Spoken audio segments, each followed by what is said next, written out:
पिछले तथ्य को कृतवाला नदी के जल से मत्स्य भगवान प्रकट हुए थे। इस दिन को मीणा समाज में जहां एक और मत्स्य जयंती के रूप में मनाया जाता है, वहीं दूसरी ओर इस दिन संपूर्ण राजस्थान में गणगौर का त्योहार बड़े धूमधाम से मनाया जाता है। मीणा जाति का चिन्ह मीन यानी मछली था। मछली को संस्कृत में मत्स्य कहा जाता है। प्राचीन काल में मीन जाति के राजाओं के हाथ में वृक्ष में और ध्वजाओं में मत्स्य का चिन्ह अंकित होता है।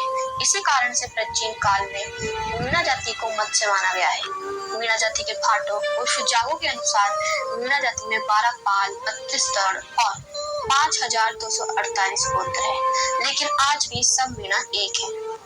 पितृदर्पण के दिन मीणा हथियार नहीं उठाते थे। साम्राज्यवादियों ने इस बात का फायदा उठाया।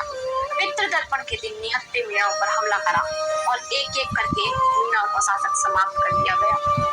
मीणा छापामार युद्ध प्रणाली में माहिर थे। खुद छत्रपति शिवाजी महाराज ने मीणा सैनिकों को बुलाया अपने सैनिकों को छापामार युद्ध में कौशल करने के लिए। अंग्रेजों के आगमन पर राजस्थान के तत्कालीन शासक अंग्रेजों से सहायक संधि करके अंग्रेजों के जाल में फंस गए, उनकी कठपुतली बन गए। स्वतंत्रता के लिए मीणा जाति से यह बर्दाश्त नहीं हुआ। ये अंग्रेजों के खिलाफ उठ खड़े हुए। अंग्रेजों और उनके साथ देने वाले पर हमला करते और उनका खजाना लूटते। परिणाम स्वरूप मीणा अंग्रेजों के खिलाफ उनके निशाने पर आ गए। 1930 में जयपुर, अलवर, भरतपुर रियासत में मीणाओं पर क्रिमिनल ट्राइब्स एक्ट लागू कर दिया। दोस्तों, ऐसा ही होता है जब कोई बुराई के खिलाफ आवाज उठाता है। इसी का एक एग्जाम्पल भगत सिंह भी है। उन्हें भी आज कई किताबों में टेररिस्ट घोषित किया है। जो भी बुराई के खिलाफ आज आवाज उठाता है, उसकी आवाज दबा दी जाती है। ऐसा ही कुछ मीणाओं के साथ हुआ।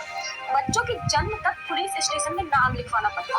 12 साल का हो जाने के बाद पुलिस स्टेशन में 2 वक्त हाजिरी देनी पड़ती। आने जाने के लिए कोई भी यातायात पर मनाही थी।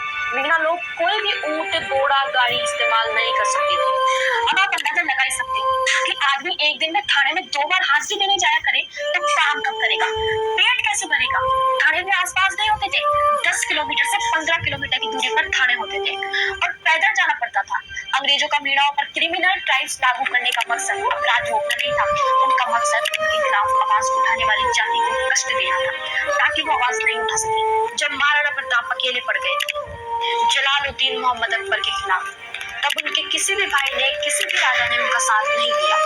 इन सबको अकबर के नाम से डर लग रहा था, लेकिन तब सामने आए मीणा, जिन्हें इतिहासकारों ने भील कहा। लेकिन मीणा तो एक क्षत्रिय थे, योद्धा थे, एक सच्चे योद्धा, जिसने एक सच्चे योद्धा का साथ दिया। गाइस, अगर आप एक सच्चे मीणा तो वीडियो को लाइक, शेयर और चैनल को सब्सक्राइब करना मत